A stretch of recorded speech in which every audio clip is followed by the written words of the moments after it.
What is up, guys, and welcome back to the channel. Guys, got something different, something new, and I think this was recommended to me on the prison. I had two videos talking about just police system and stuff like that. So I had one kind of talking about Sweden versus American police, and then the other one I seen a video where these four police officers from Sweden were de-escalating a situation that happened in New York, and somebody was like, hey, can you check out like the Norwegian prison system or police? And this video was like the first one to pop up, and it's how Norway prisons are different from America's. So we finna check this out because this is, and I'm familiar with it because, you know, I've had family members that were, you know, in prison and stuff like that, and I know how it works a little bit.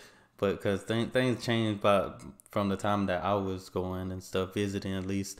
But we finna check this out. Y'all make sure y'all hit that subscribe button, send out more recommendations, but let's jump into it. Staying in a maximum security prison is not a normal life, but that's also an ambition, to reduce the feeling of being in a prison as much as possible. And in here you have my cell. So I have DVD and movies from there. The basic question that we ask ourselves in Norway: what kind of neighbor do we really want? Because they could move into my neighborhood and they could move into your neighborhood. So I think this is an important question to ask ourselves, really. That should have an influence on how we work inside prisons.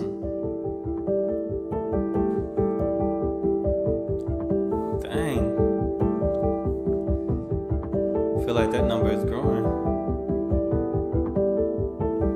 It's not for the prison to judge or to punish. We have to interact and be human. I think it's as simple as that.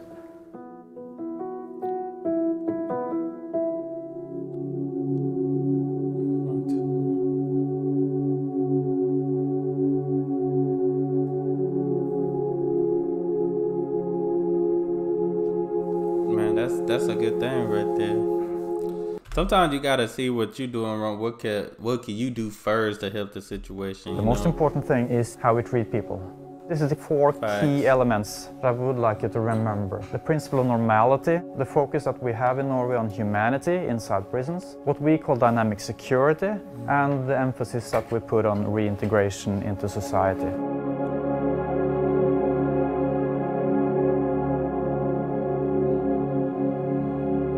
I would say the main goal of the trip is for inspiration to go bold back in the United States.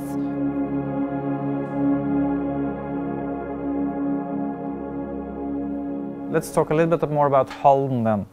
How do we work and what are the unique things about us?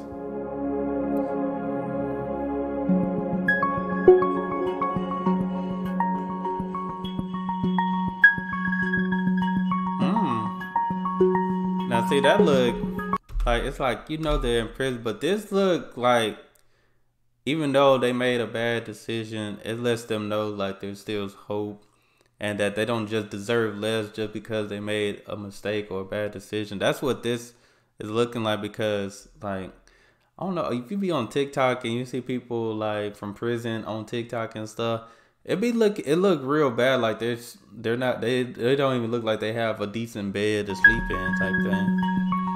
But look at this, like, that's comfort, you know, even though that lets them know that, hey, a second chance is on its way, you know. And in here you have my cell. So I have DVD and movies from there. Here we have a real toilet with a shower and everything. You know, you can see everybody have their key, so they can open or close the doors whenever they want. Even though it's nice here, it's still not a summer camp. But I would like you to, you know, look beyond the facilities. It's not the most important thing.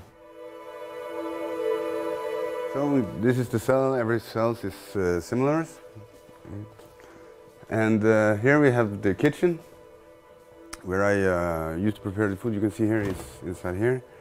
That's a really important principle in Norway, which talks about that taking someone's liberty away and taking them away from their family, away from their community, that in of itself is the punishment. So life inside prisons should look as normal to life in the community as possible. And in here, you have this washing room.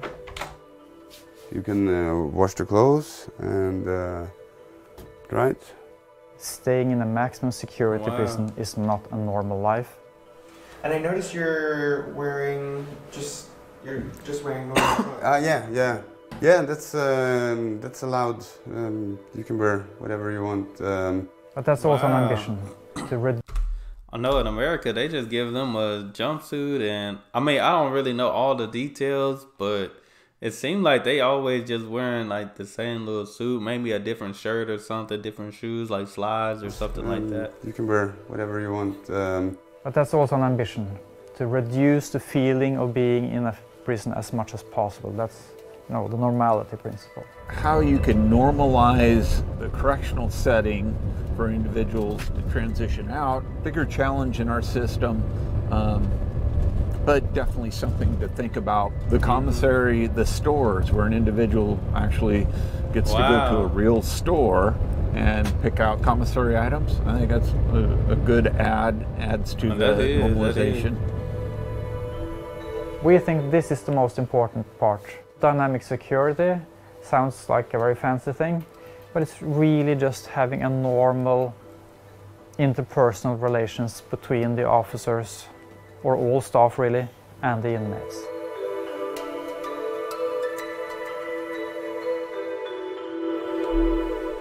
Every inmate has a primary contact officer, and every officer had to have 2 or 3 inmates that he is the contact officer for.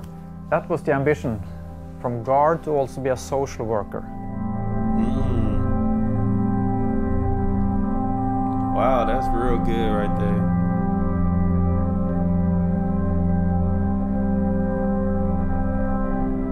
The main subjects at the See, 2 years versus 2 weeks. Look at that.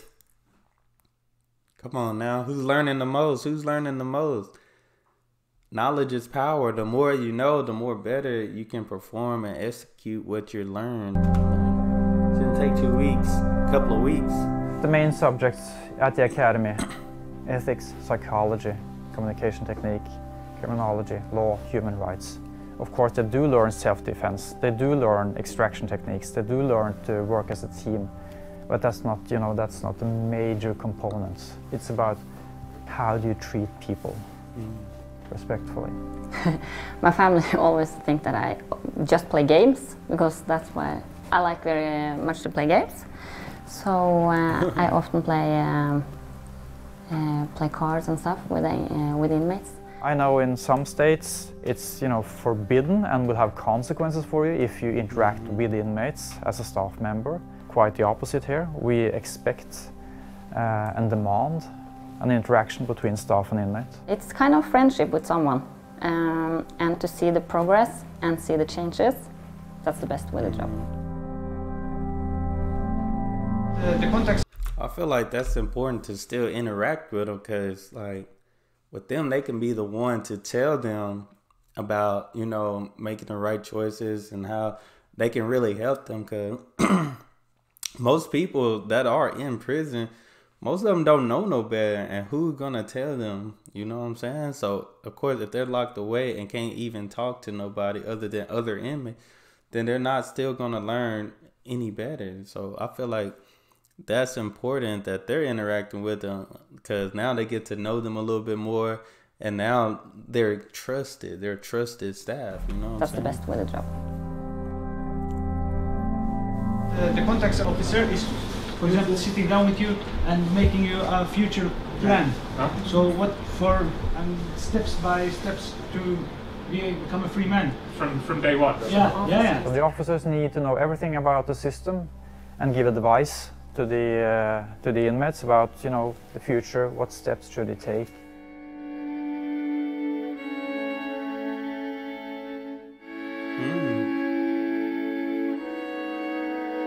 Photos of my daughter, big love of my life. I've been here for 1.5 years, but I was transferred from a prison in Brazil. You can compare that to come from hell to heaven. So it's a big difference. The guards, first of all.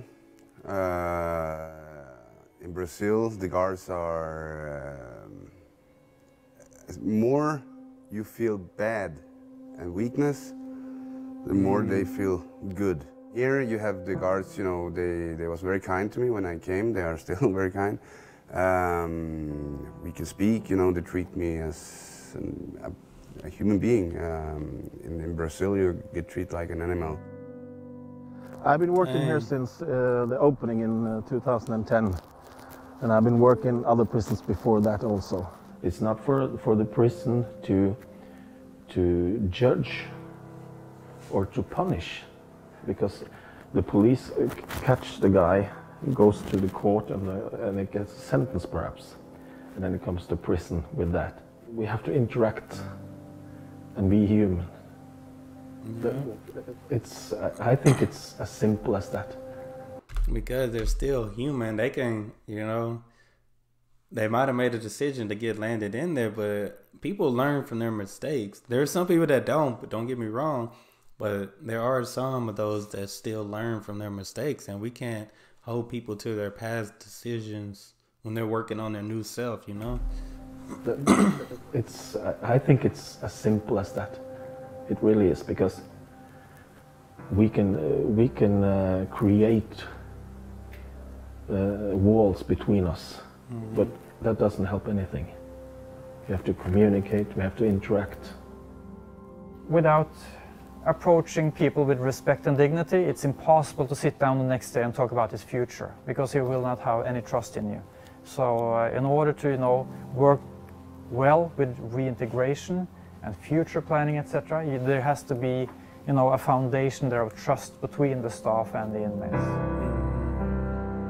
I've visited a lot of prisons in the United States as well, and somehow I don't have the same kind of feeling of, you know, relief of getting out of an impressive environment that I've experienced coming out of those prisons. I think that says something about how different the environment is here.